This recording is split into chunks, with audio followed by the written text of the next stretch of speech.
All right. So we are recording. So welcome everybody to the 2023 Studer Banquet. I'm so glad for everybody that could make it virtually or in person. So our schedule tonight, obviously we're starting now with the presentation, and then at about 7:30, we will start with the auction, and hopefully we've got some good items. And with that, we do have, hold on one second. We do have is it Kornfeld? Yes. Marcel Kornfeld from the University of Wyoming with us tonight to talk to us about Hell Gap, Southeast Wyoming, a National Historic Landmark. And just a reminder for those of us in virtual land, if you could please turn off your mics at this time. And also, if you're going to be moving around a lot and actually picking up your camera and taking it with you to move around a lot, please be sure to turn that off as well, just to minimize distractions. And with that, I give the floor to you, Marcel. And Okay, well, we did this once, so let's try it again. Oh, look, it's still there. Oh, good. You guys see this? It's beautiful. Everybody sees this, huh? Okay, hang on a second. Thumbs up, everybody. All right. Okay, there we go. We have another little thing coming up down the road that we'll see how well that actually works for me. First try for me, but we'll see when we get there. Okay, so I want to talk about the Hell Gap site. It's a place I personally have been working for some 30 years right now, pretty close.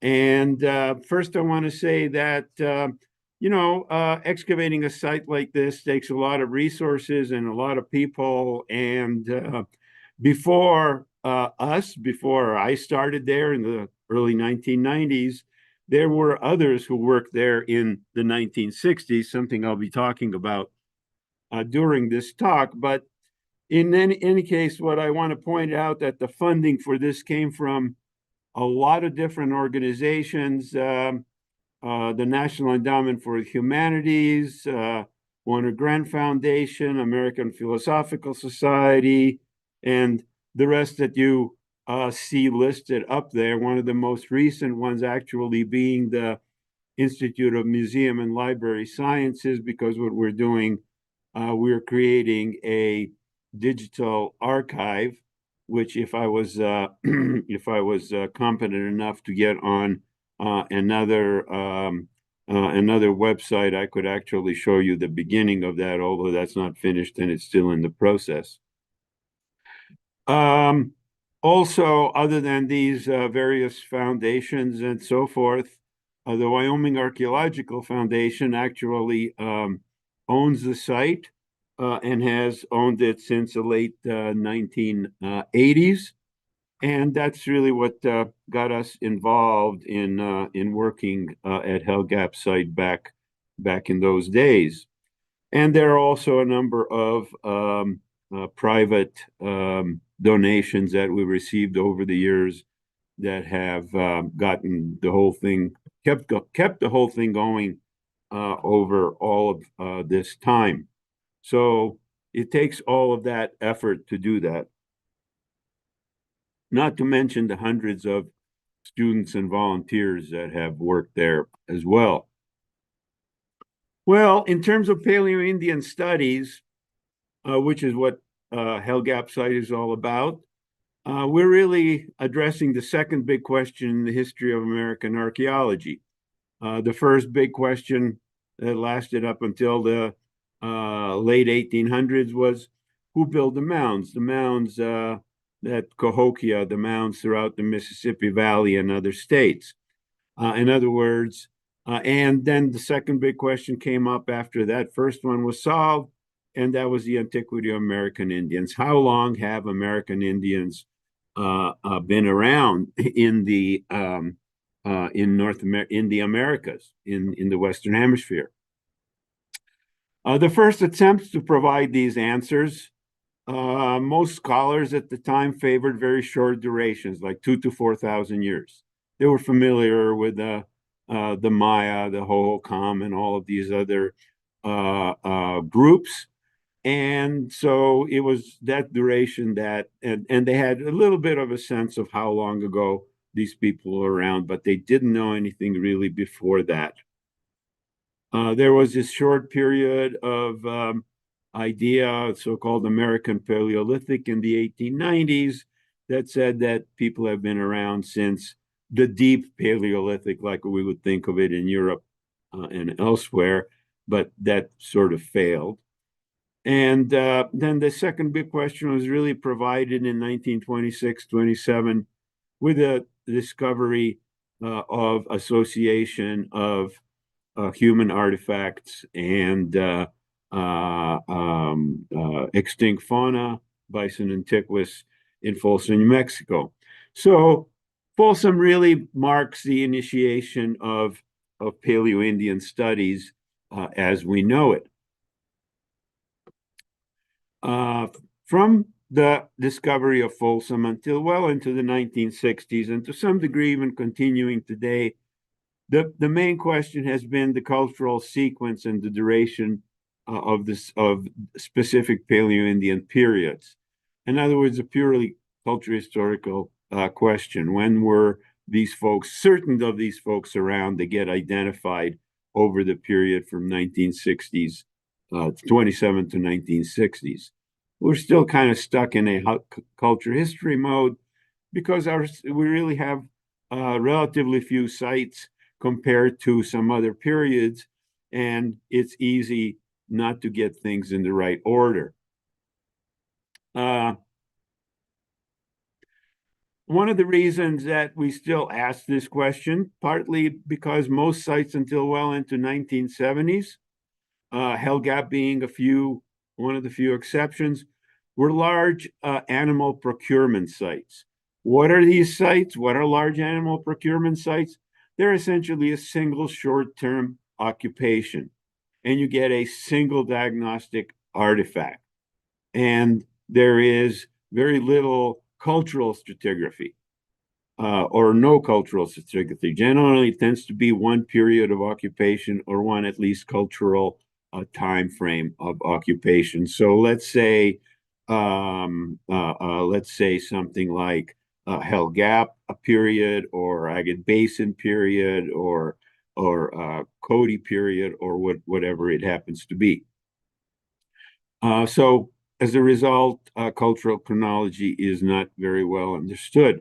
So despite the fact that a lot of these sites between the 1920s and 70s were large animal kills, and many of them we recognize by the fact that they're called like quarries, bison quarries, Folsom Bison Quarry, Scottsbluff Bison Quarry, really pictures of the actual bison and the bison bone beds are really in some ways incredibly rare. For example, the Plainview site in your neighborhood over here on the left, really there isn't a lot of good pictures of a lot of exposed bone. The Scottsbluff Bison Quarry on the right, also the same thing. Nowadays, people have gone back and looked at the archives and pulled out some of those pictures, but the original publications had very little in a way of that. They cleaned up the bison skulls and showed us the points, and basically were interested. Many of them were paleontologists really interested in the species of bison that is being represented by these sites. Well, be that as it may, as we get towards the 1960s, we have a variety of Paleo-Indian types of artifacts identified. We have Plainview, we have Clovis, we have Folsom, we have Agate Basin, we have Eden, we have Scottsbluff, and a number of others of these classic types. But we don't know how really they fit together in a stratigraphic context. Which one is older? We know for some of it. Folsom and Clovis was determined by the 1950s, for example. They were fine stratigraphically related to each other. but most of the others were not. And Marie Wormington, the archaeologist from Denver, from Colorado, worked up a possible sequence on various bases of understanding the artifacts and the sites and so on and so forth. But we didn't know. So Hell Gap site is located on the eastern edge, as you can see over here. I'm going to try to point with my little pointer, but sometimes that's not easy. Right here on the eastern edge of the thing that's known as the Hartville Uplift. Hartville Uplift also contains what we now know as a Powers 2 site.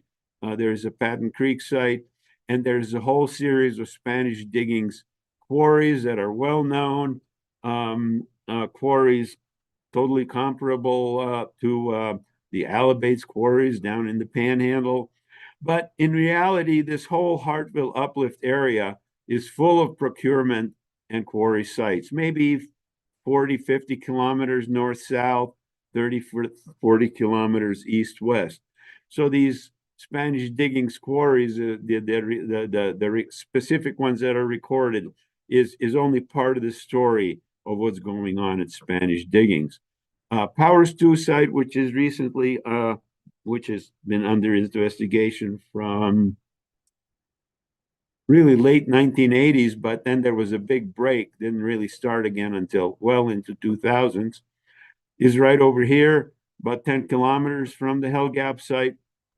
And it's important for its presence of red ochre, or actually hematite, that was recovered from there. That is present there, I should say.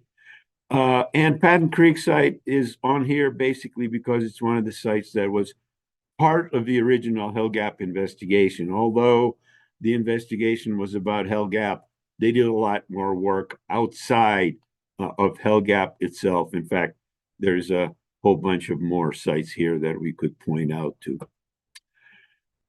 Well, to first look at the cast of characters here, the the George Agogino down here in the lower right was actually the first one that investigated the site, that tested the site, realized it could potentially provide information about chronology of the Paleo-Indian period. Through his contacts with Marie Wormington, they cooked up a plan to have a couple of graduate students from Harvard do the excavation there, and that was Cynthia and Henry Irwin. Henry Irwin is oh God, I hate this little thing. Is right here next to George Agogino in this photograph. Cynthia is here and here. So Joe O'Brew, who was director of the Peabody Museum, was their advisor there. And they worked up a plan to where they were going to do their dissertation on there, which is what happened, except Cynthia did her dissertation on something else, but Henry did do his dissertation on Hell Gap. Some of the other people here are Bill Malloy, who was archaeologist at University of Wyoming at the time, David Friedel over here playing the guitar, who later worked at Southern Methodist University. I believe he's a Mesoamerican archaeologist, and Vance Haynes down here on the right next to Henry is a geoarchaeologist, and he was just getting really his training at the time, just like Cynthia and Henry Irwin were. Down here, Ruth Frederick, she was a local landowner and made sure that everything was going straight. And Cynthia and Henry's mother, I believe, is the person on the left, who was also engaged in the archaeology, but also did a lot of casting. She was one of the first people that actually made replicas of artifacts. And at the time, they were even, I believe, sold at the Denver Museum. So that's a cast of characters. The excavation in the 60s, following Malloy's initial late 50s exploration, discovered essentially four Paleo-Indian localities. You see them spread out through the valley. The valley goes here, it goes by locality one, comes around, goes by locality two. The creek splits a little bit. One ford goes this way, one goes this way. Well, excuse me. One goes this way, and localities three south or five and three are up in this area. Altogether, not more than maybe a kilometer and a half along this valley. More than 1,000 square meters was excavated at all of these localities together in the 1960s. Look, locality one was a major locality. It provided most of the cultural complexes overlaying each other, and the rest of the localities had smaller section of those cultural sequences, but still had a lot of data about Paleo-Indian lifeways.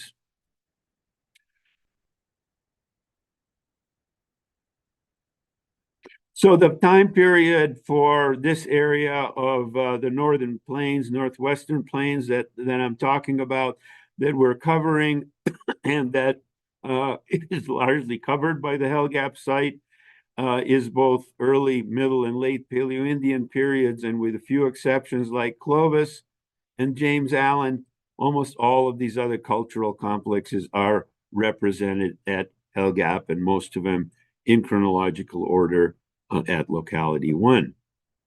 So we're talking about a time period roughly of 11,000 to about 8,000 radiocarbon years ago.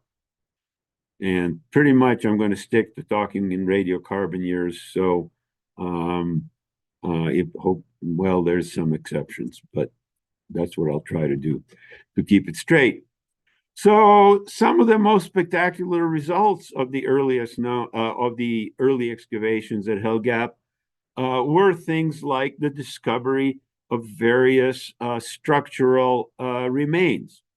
These came in the form of tent rings, presumably teepee rings, such as this one over here in the Frederick component, a late Paleo-Indian period.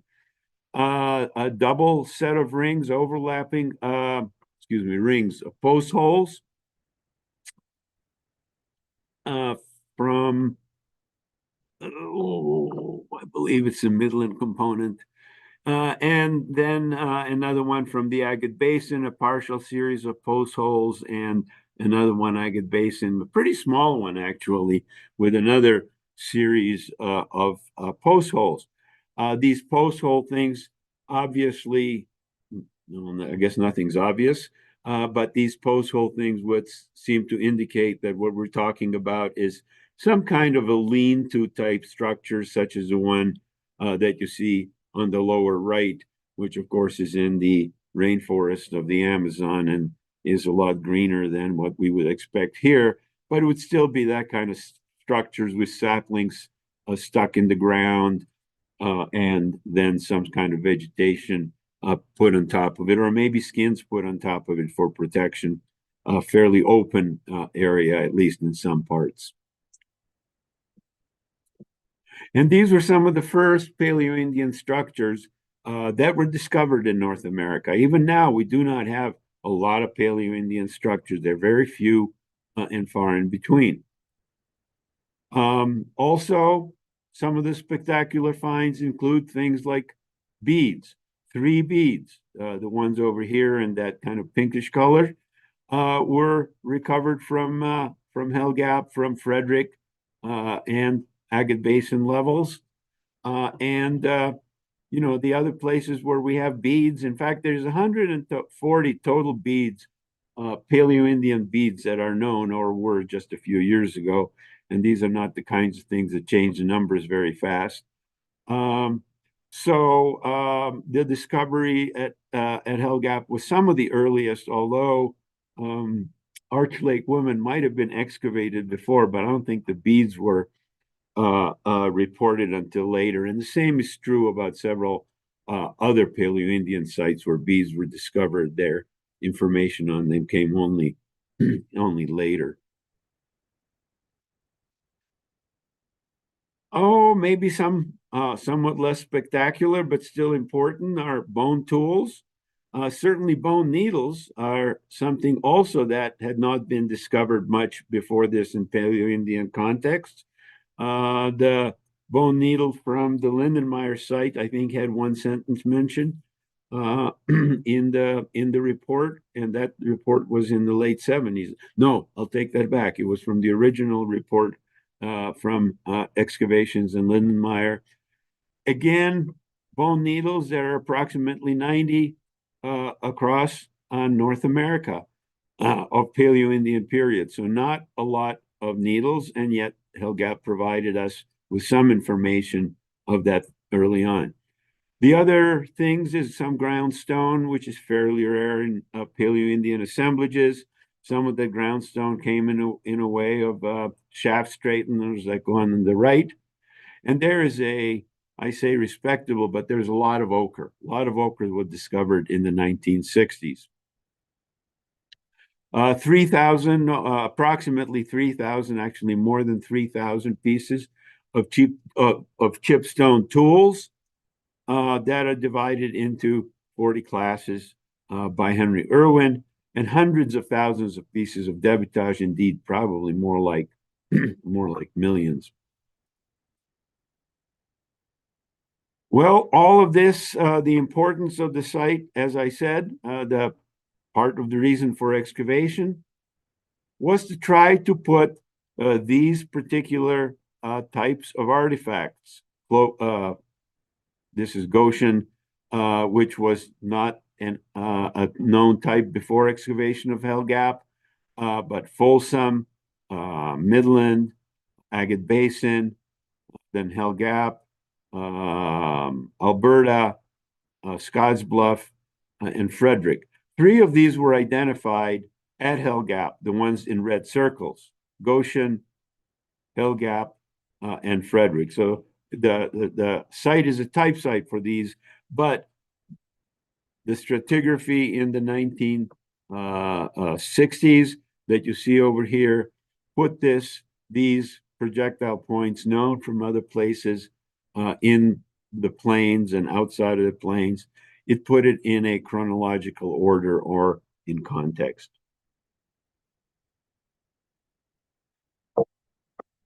It's been a key site for reconstructing North American cultural sequence since that time. Henry Irwin, in his dissertation, you can see has basically Hell Gap throughout from the Plainview phase all the way until the Lusk complex. If you see any of the other sites that you see around here that I mentioned, Olson Chubbuck, that's a single occupation. Lindenmeyer has three different occupations of three different time periods. Only Hell Gap has all of these one above the other. So just to recap the raw results of Hell Gap, there's a broad variety of stone tools. There are several previously unrecognized projectile points that are put in the context of those others. Some groundstone and hammerstone was recovered. In fact, quite a few hammerstones. Structures or domestic structures and lean-tos, needles and awls, beads, ochre. The bone at Hell Gap was mostly bison bone. Later, we learned that it was heavily processed, and later components, such as the Frederick component on the very top, late Paleo-Indian period, had antelope. I'm not sure why I put turtle and wolf taxa here, because that's not the result of the 1960s. That came later.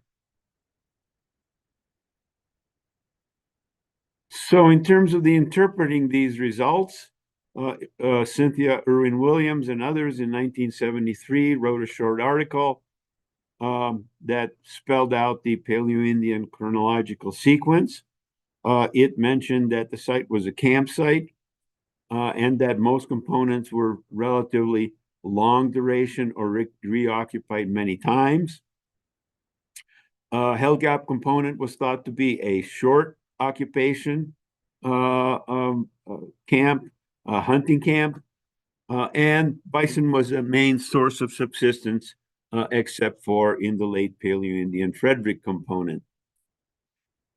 Hell Gap, however, was never fully published. Henry Irwin did his dissertation on it, which was essentially an inaccessible piece of work at Harvard University. Uh, Harvard University, if you don't know, doesn't do interlibrary loans from for their dissertations, or at least they didn't at that time. So you're really pretty stuck of knowing what was going on at Hell Gap. As I mentioned, the Irwin Williams article, Vance Haynes published several geoarchaeology pieces, and there were some selected publications using Hell Gap along with other sites to discuss various aspects of Paleo-Indian assemblages and changes in assemblages.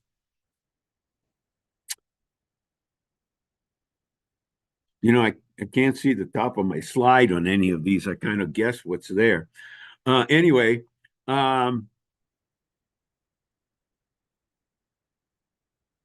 we returned to the site in 1992 for various reasons. First of all, we wish to do a publications on Hell Gap, a full monograph on it, which did happen finally, although there is more to be done there. And to enhance the analysis of the 60s recoveries and observations, we exposed the 1960s profiles in the early 1990s. We excavated portions of partially excavated units, as I'll show you.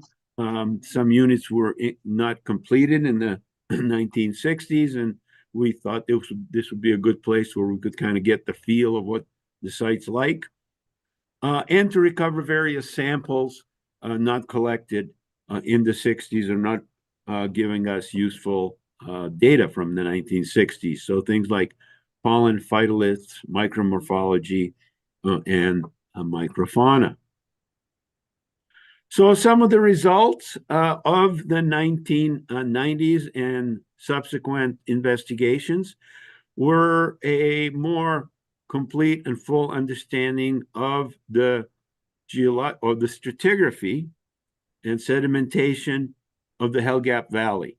If you look at the little yellow diagram on the upper right, that is a series of radiocarbon dates, about roughly 10 of them. That diagram is from the 1960s work, and that represents all of the radiocarbon dates that were received in the 1960s. Now, if you know about radiocarbon dates, the 60s radiocarbon dates had huge standard deviations. And you can see a few of those actually in the diagram on the left. For example, this date over here has a standard deviation of 600. That's because that's still one of the early dates. The diagram on the left shows you a much more complete picture of what's going on in the Hell Gap Valley, with valley being scoured out down to this level, sometimes in the late Pleistocene, and then filling up towards on several occasions, scoured and filled until about roughly 12, 13,000 years ago, which is the contact between all of these A, B, C, D, and the subsequent filling episodes, stratigraphic unit E, which starts, as I said, about 11, 12,000 years ago, and which contains all of the Paleo-Indian cultural material, except for a little bit of the Paleo-Indian material, which is also in stratum F. So we're looking from about 11,000 to roughly about 8,000 years ago at this level right here. One of the other differences between the 1960s and 1990s geologic investigations is that now we know that there was a lot of continuous deposition of later Holocene period deposits in different parts of the valley. Looking at the map of the Hell Gap Valley, again, we have the creek over here, locality 1, locality 2, and then localities 3 and 5. The turquoise, no, not the turquoise, sorry. The turquoise is various stratigraphic units G, in other words, Holocene deposits, right down in the around in and around the creek itself.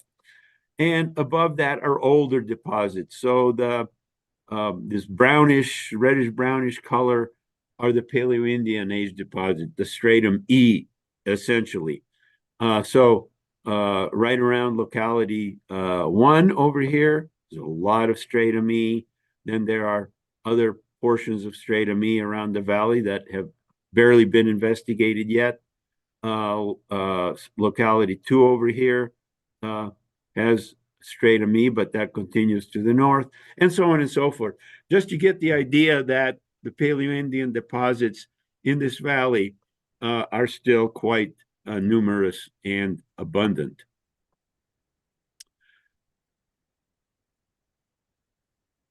Going back to the site, our goal was to reanalyze the material, and one of this analysis was these analysis was to look at the faunal remains. To make the long story short, you can more or less see from some of the long bones up here, metatarsals, radius, ulna, that these bones are broken. And if you look at carefully at all of these breaks, you will find out that they're all green-brown breaks, that those bones were open in order to remove marrow. And when we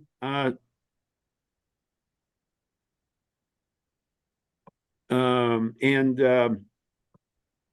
so what we're finding is that we have a very heavy processing of bison. This is not what we usually see at Paleo-Indian bison kill sites. Usually there is a relatively a light processing of bison. But what's happening here is the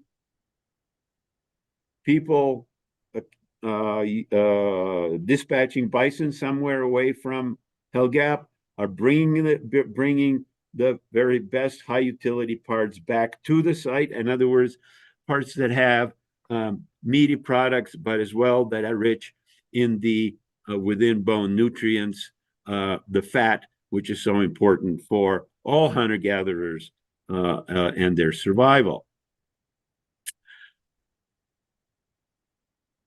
Although this was the interpretation of the 1960s material, there's a question if the bones are biased. In other words, what kind of excavation did this 1960s excavation systematically collect bone?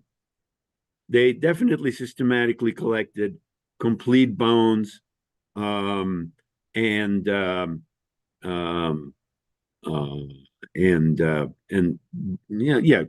basically complete bones. And we're not so concerned about small bone fragments, but where does that break take place between bones and other stuff? Well, that's one issue of the bias. The other issue is what might be missing. So we find that a lot of bone appears to be missing. The negative, all of these little marks down here are bones from particular excavation units that are not present. Now, were they not collected? Were they lost since 1960s? I don't know. But the question is how much what is present is still representative of what might have been going on at Hell Gap. And when we actually wrote the monograph on the site, we didn't have an answer to this. We kind of do now, and I will come back to this a little bit later.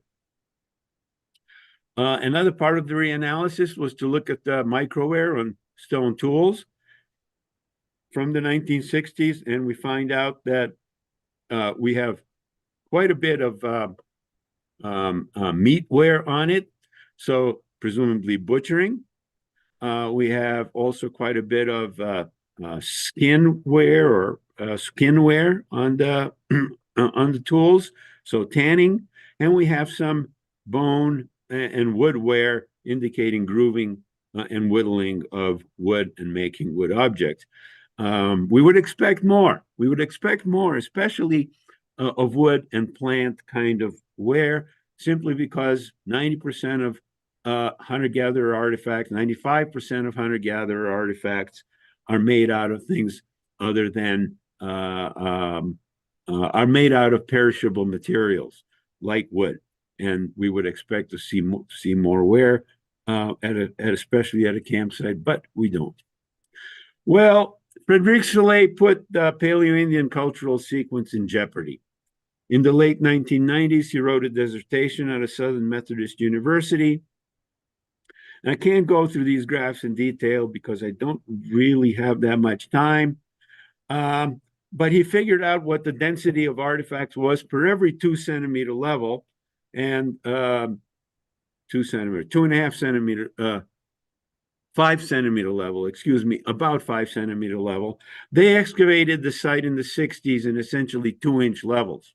So you could go back to the unit maps and basically say stuff, something like, there's 10 flakes on this map and one tool until you count that up, and you have so many artifacts per each level. And that's what's represented on these graphs, both the bottom one and top one. Exactly the same thing. This is where a lot of artifacts are in this one particular unit. And then he superimposed the diagnostic artifacts over that.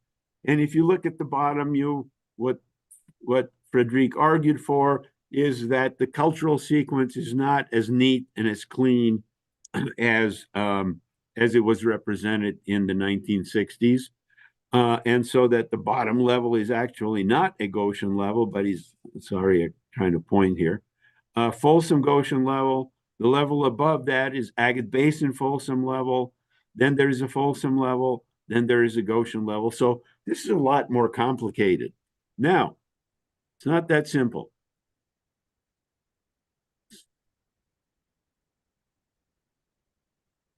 Where do I have that? Again, I will come back to this later too. I have some graphs to show why this is perhaps not the correct way to look at the 1960s records of Hell Gap. So a number of other studies that were done in the 1990s. Frederic component was Thank you. analyzed. Yes? Hello? Never mind. Cody components, agate basin components. We had paleoecological studies, studies of projectile point function, micromammals, and OSL dates. So I'll mention a few of these as I go on talk about now our 1960s excavation. Kind of for you to understand what the excavation was like, and this is locality one. I'm only talking about locality one. We did not go back other than to look at profiles at other localities. So all of these squares that you see from 18 here all the way to whatever the last number is here that I can't see because Zoom is in the way. All of these squares are what was excavated in the 1960s. They left a witness block right here that was completely at the top, unexcavated. And then these two hatchered areas here and here on two sides were excavated to some degree, but not all the way through. Again, the profile, their witness block profile that you see over here, that's in this area right here. And I'll show you how that relates to the block, to the profile that we excavated right here when we cut this witness block back 1.5 meters. So since 1999, we had re-excavations with some different goals in mind than just simply those earliest ones to look at and get a feel for the site, but it was more to try to answer new questions and to deal with issues that Frederic Soleil left us. Since the 1990s, we excavated a number of uh, um, lithic concentrations. They varied in size for 20, 30 centimeters to maybe some definitely more than a meter. And what we see in this is that sometimes you have early production. You can see all these flakes are pretty big over here. Some have middle production, much smaller flakes, or very late production, perhaps even resharpening of some tools. So the concentrations that even in the 1960s they did map, but not individually, not precisely and specifically to be able to kind of look at these kinds of distributions and characteristics. The other thing that we found is we found diagnostic artifacts of every time period except for Goshen. Although I will say stratigraphically, we found a cultural component that would be of that time period. So we found Folsom, Agate Basin, Hell Gap, Alberta, Scottsbluff, and Frederick. We also didn't find Midland, but that's another issue. Anyway, so these are there. They're in stratigraphic order, just like they were described in the 1960s. And you can kind of see that in the frequency of artifacts from top to bottom at at at at the site. These two are Folsom component, and this big peak down here is the Goshen component without diagnostics, unfortunately. Here's that comparison of stratigraphic correlation, 1960s on the right, and 2015 profile perpendicular to that on the left. And you can see that these, especially some of these units, are very clearly continuous as they go from one site to the other. Down here, it's a little bit hard to see what's going on in the 1960s. But this is essentially two parts of the same profile. And so it really confirms to us that we're looking at the same thing.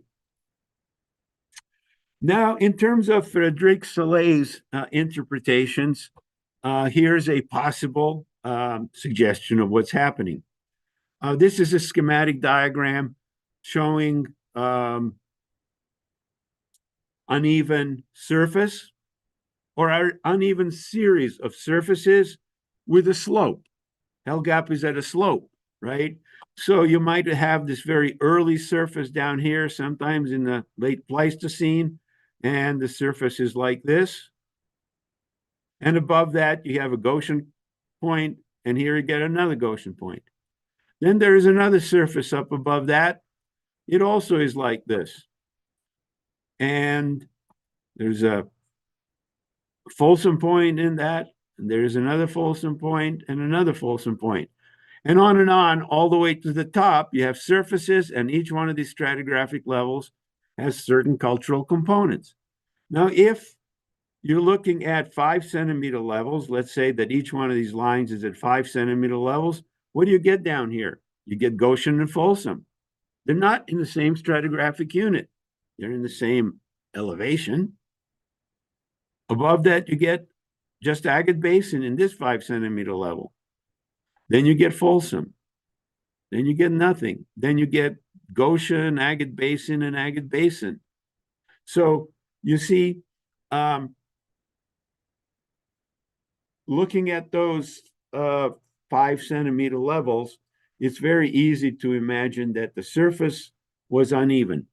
On top of that, things move around in the landscape. So lower cultural levels combined are maybe 50 centimeters thick. That's not very thick. That's only about like this. So you basically have 10 centimeters, 15, 20 sometimes between each of the levels.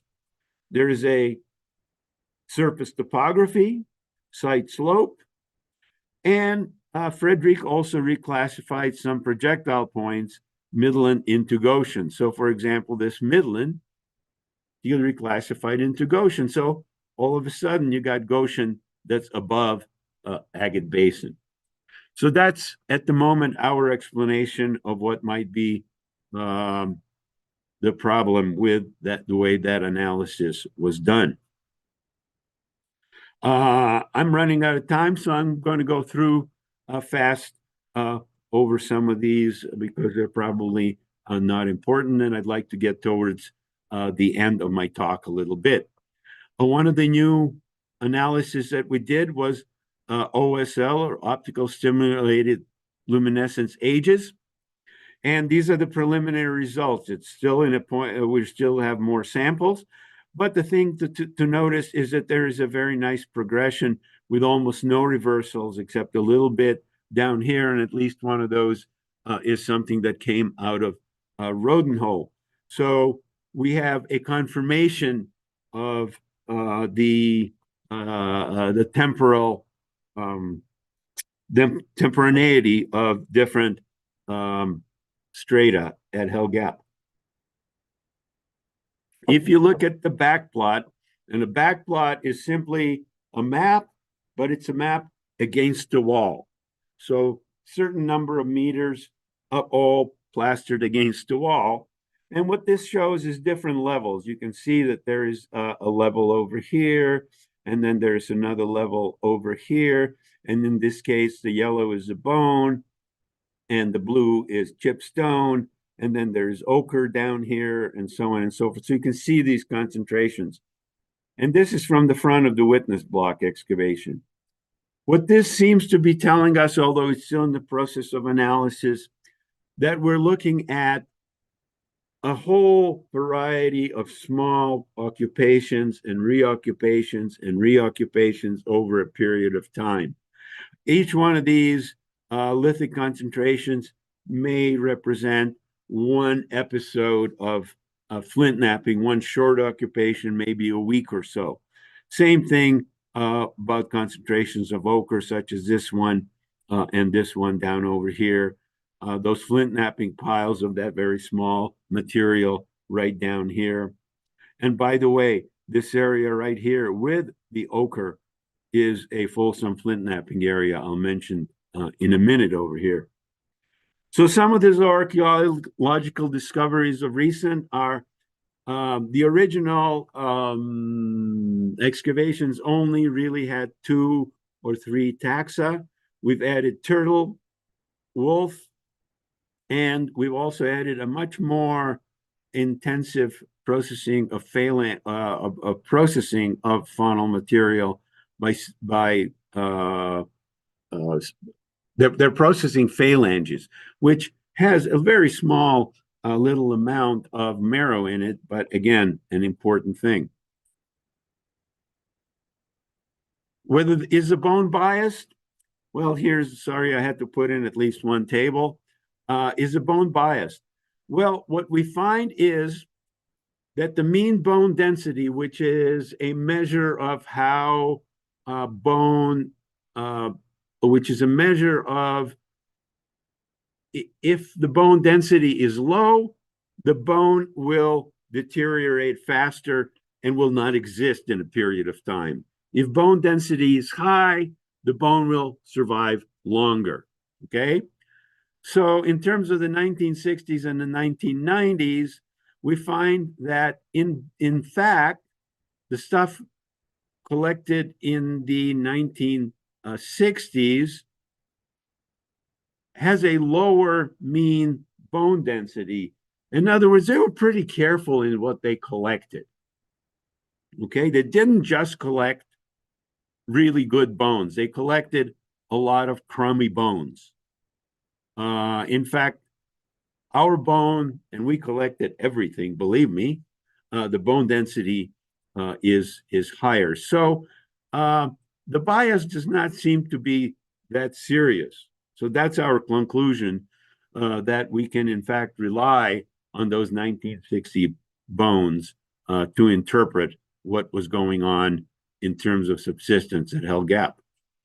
Some other recent and unique finds are things like Folsom blade core. Folsom blade cores are, we know of Clovis blade cores, but Folsom blade cores are not that common. In fact, this is one of the few, if not the only, Folsom blade core around. We did find a couple of years ago a couple of Goshen preforms. And this one on the right is one that actually was found in the 1960s, but it was refit. Oh, that's not what I meant to do. Hang on. Uh, it was refit by us in the 1990s. Here we go with nothing.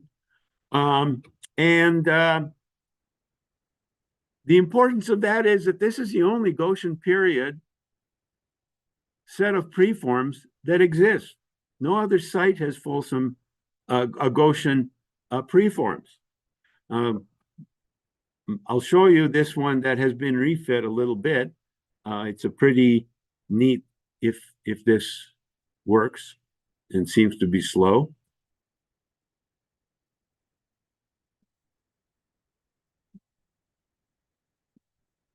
Yes. Okay, here's a preform. And what did I do earlier today to make this look better? The color is different, but what I want to point out is, see, this is a refitted early stage preform. You can see previous flakes removals on this here and here and here and here and here. You can see that on the other side. And in the middle, you can see what was removed. And basically what was removed out of the middle of this early stage preform was something that corresponds to those later stage preforms that you see there. So we have a whole series, early stage to late stage preforms at Hell Gap. Incredibly important information for reconstructing Goshen period technology. Okay, I'm going to try to hurry, and I am getting close. Okay, ochre. As I mentioned, lots of ochre in the 1960s, but now we have at least two ochre palettes. Here's one with an ochre faceted piece of hematite sitting right next to it. That's this piece right here. These pieces are almost certainly coming from the power site. These two on the left are from Hell Gap. This is a piece from the power site. Ultra-thin bifaces, there's at least three at Hell Gap. This little fragment from the 1960s turns out to be an ultra-thin biface. All the flakes dive right towards the middle as they do in Folsom ultra-thins. A Folsom Point production area, actually a fluting area. This is the only place at the Folsom site where we have 8 channel flakes, 2 preforms, a turtle carapace, wolf, and a mammoth ivory object that has been worked, by the way, on this side, and as well as an abrader and some ochre. It's in the big ochre, big 50 centimeter wide and in and around 50 centimeter wide ochre depression. This to me indicates very clearly we're talking about some sort of ritual activity that goes along with fluting Folsom projectile points.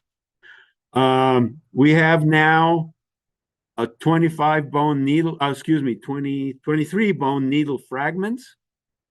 The western site with most bone needle fragments is Lindenmeyer. From where I'm sitting, just over the border over here, it has 25, but that number is a bit wishy-washy. Lind Cooley with about 20, and Agate Basin with 16, and then there's a whole bunch of other sites with fewer needle fragments. So these folks were doing a lot of sewing of something. By the way, this ochre stain in one portion of our excavation at locality 1, I'm pretty sure you can all see this red level right here, about 15, 20 centimeters deep, is actually where many of these needles were recovered. Raw material at Hell Gap. This is pretty much distribution. There's supposed to be one piece from alibates, or so it says in the literature, unfortunately, that piece is lost and we cannot confirm that. Knife River Flint, there are one or two pieces. In other words, about 500 or more kilometers from the site, 600 kilometers. There is quite a bit of material from the Bridger Formation over here in the Alberta level in southwest Wyoming. And there is one piece of obsidian in the Agate Basin level, this piece that you see over here. And it's probably from the Green River Basin as well, actually. That is rolled down there from Phillips Pass, which is just in the southern Tetons. Well, one thing that is, I think, significant about Hell Gap and a few other stratified sites is we have a problem. We have a problem. If you look at the date range of, for example, that people have given and published on Cody components throughout the plains, and you can do this not just with Cody, you can do it with Agate Basin or Folsom or anything that you want virtually. You get a radiocarbon range that ranges between like 10,500 roughly years ago and 7,500 years ago. Well, when you get a stratified site, the 10,500 years ago is right here at Folsom, and the 7,500 years ago is up here a little bit above our last Paleo-Indian occupation. Actually, there is some Paleo-Indian in this portion too, but it's non-diagnostic. And yet, at these stratified sites like Hell Gap, 9,500 to 9,000 is where all the Cody material is. Can't both be true. That's all I have to say. It can't all be true. Stratified sites are something we need to know more about, and we need to be careful how we use and how the radiocarbon dates were obtained for the other sites. Hell Gap was nominated and became the National Historic Landmark in 2017, thanks to all of these people that donated the site to the Wyoming Archaeological Society. And finally, I have to say, for years, people have been asking me, what is the neatest thing that you ever found? Every year after field season, what is the neatest thing you ever found? Well, they don't really want to hear, well, I did this graph of hearths and, later period has bigger hearths than earlier period or whatever. They want to know things. Well, my last season before retirement and this year at Hell Gap, the neatest thing I ever found was a giant ground sloth tooth. And there it is in stratigraphic position, about 50 centimeters below all the cultural components. And with that, thank you very much. Thank you so much, Marcel. That was a great presentation. We do already have a question for you from Alan Slade in the chat section. He says, "Great presentation, Marcel. What species of bison was present at the Hell Gap and Powers 2 sites?"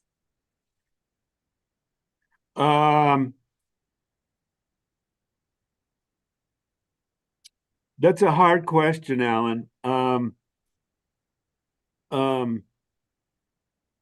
I don't know.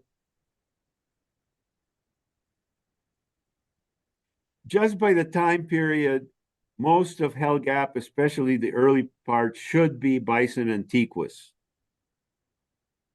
At all the sites in Wyoming, we've got bison antiquus transitioning into smaller forms by late Cody. But we don't have really good diagnostics like horn cores, skulls, and that sort of stuff. Very few. In fact, I was going to show you one of the skulls we recovered a couple of years ago, but it's still not complete enough to do much about it in terms of speciation. Powers, I don't think Powers has enough bison to talk about it, especially the elements that one could identify to species. Now, of course, this yeah, and you can't use DNA or the other methods, because all you'll find out is that it's bison. Thanks, Alan. Other questions?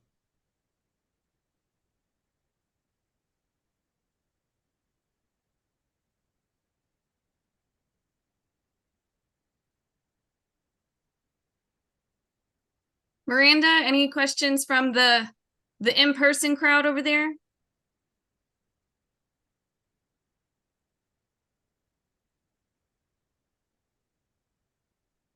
I put them all asleep.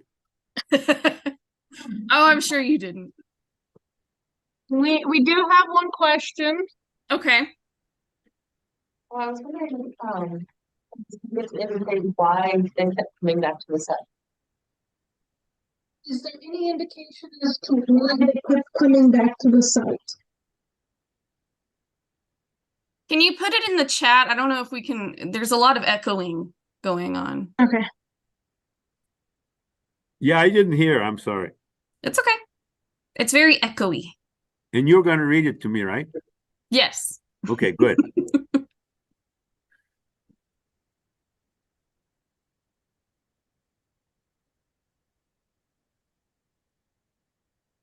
Is there any indication as to why they kept coming back to the site? Yes. Well, we assume, we know that especially the early levels, the Goshen, Folsom, and less so into Agate Basin, and then later, it was quite a bit moister. The area of locality one, at least, was kind of like a mountain meadow, boggy. I assume only part of the year, and it was dry during other parts of the year, but still it was just moist overall. But the thing is, we're sitting on this ecotone between, in fact, you see it right here in front of you.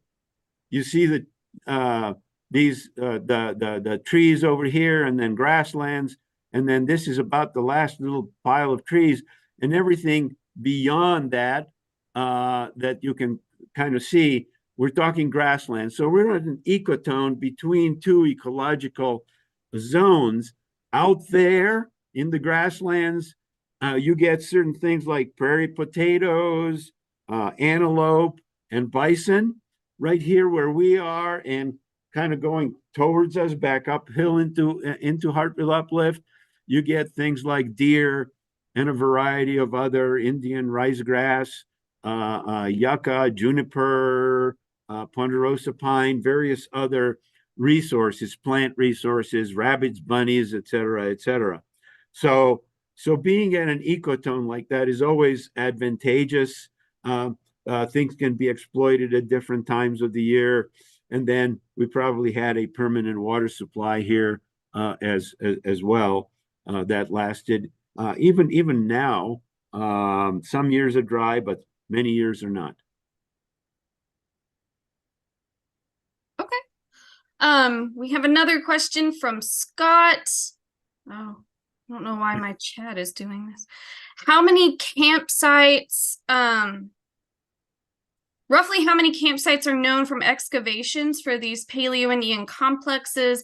In other words, how rare are sites like Hell Gap from the Northwest Plains? There's another part to this question, but my chat's not working. That's all right. Give it to me a little at a time. That's a better idea. Okay. I'm not absolutely sure what you're asking, Scott, but if you look at localities one, two, the four Paleo-Indian localities at Hell Gap, and you look at the stratigraphic levels represented. So at locality one, you've got 9 or 10. At locality 2, 5, 6. At locality 3, 2 or 3, and 2 or 3. If you add all of those together, there are like 20, 21 or so components, right? Each one of those components, however, is probably made up of multiple occupations. So really in this kilometer and a half of landscape, we've got at least, if each one of those components was one occupation, we'd have at least 22 or 3 occupations. But since I'm absolutely sure that most of them are multiple occupations, there's a lot more. So how does that compare? There's a lot of shit here. Pardon my language. The second part of the question was any ideas for seasonality data for Hell Gap? Yes. I didn't show that because I couldn't definitely show all of the pictures that I would have wanted to show, and that's one important one that I should have.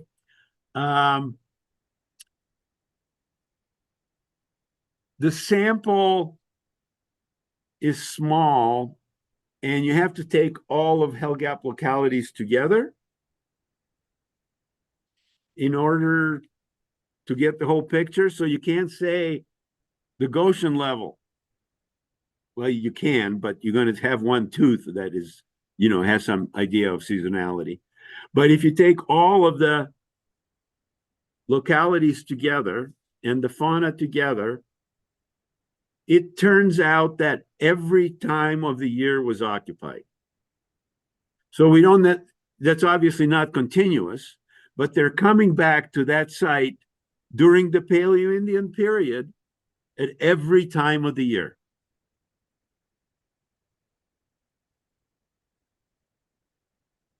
And just to confirm, at least with the first part, your first answer to the first question, that is what Scott was looking for.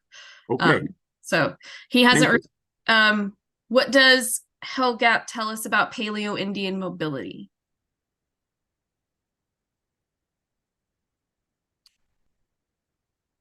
That's still a work in progress. The details of what that's going to tell us is a work in progress. Obviously they're mobile, but I can't tell you they're spending summer at Hell Gap and winter, somewhere else. The raw materials that we see, other than the few things that I said are coming from distances away, is pretty much all local. There are some. Oh, now you're asking me to dig into my deep brain. I think when we were doing the monograph, I noticed that what might be considered women's tools, scrapers, I have a feeling that scrapers had a broader variety of raw materials than, for example, other kinds of tools and things that they were finding, even projectile points, I think. But again, that doesn't really tell us the details of that. As I said, we're still working that out. Probably going to be worked out with, well, I don't know how it's going to be worked out with raw materials since most of the stuff is local. What are you going to grab onto?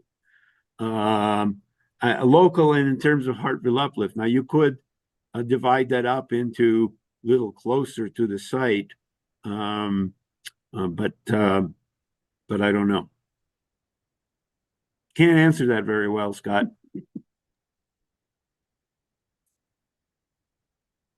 All right. We have any more? Oh, J-Ball.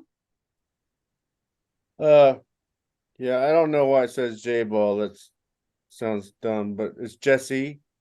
Because you're goofy, Jesse. I'm just a goofy guy, Marcel. All right. So, hey, this picture that we're looking at right here. Yeah. What year is that? It's 1966. Wow. Okay. Mary Lou's birthday. Oh yeah. August 18th. Okay. So, when I was at Hell Gap, they had that structure over the excavations. Right, Where is that on the photo right here? I mean, it doesn't right here, exist yet. right here. Okay, cool. All right. So, and that still exists. The structure is still up. Yep. Yeah, okay. So this must have been like 2002 or something. But how far down have you guys gotten? I mean, you're still like slowly excavating that thing, right? We finished through all of the cultural levels and as much as, well, you see what you saw where that sloth is. See this sloth? Okay, here's your Goshen level down here. All the bone, chip stone piles down in the Goshen level, and here's a sloth 50 centimeters below that. There's a scattering of bone that goes down, but those do not seem to indicate any levels or anything. Yeah. Okay, I was just curious about that last slide because I want to know where I was in time and place Yeah, there. yeah.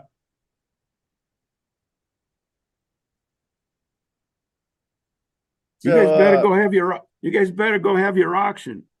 okay, all right, all Nobody's going right. to buy anything. Okay. Are you But going to stick around, Marcel? No. You don't need Christmas gifts? Hey, you guys didn't give me you guys didn't give me a banquet. I'm going to go have my own banquet. Well, thank you so much, Marcel. That was a great presentation. And yeah, we'll move on to the auction. And you are welcome to stick around, or you can go have your dinner and have your own banquet if you want. I'm really sorry that I couldn't be there.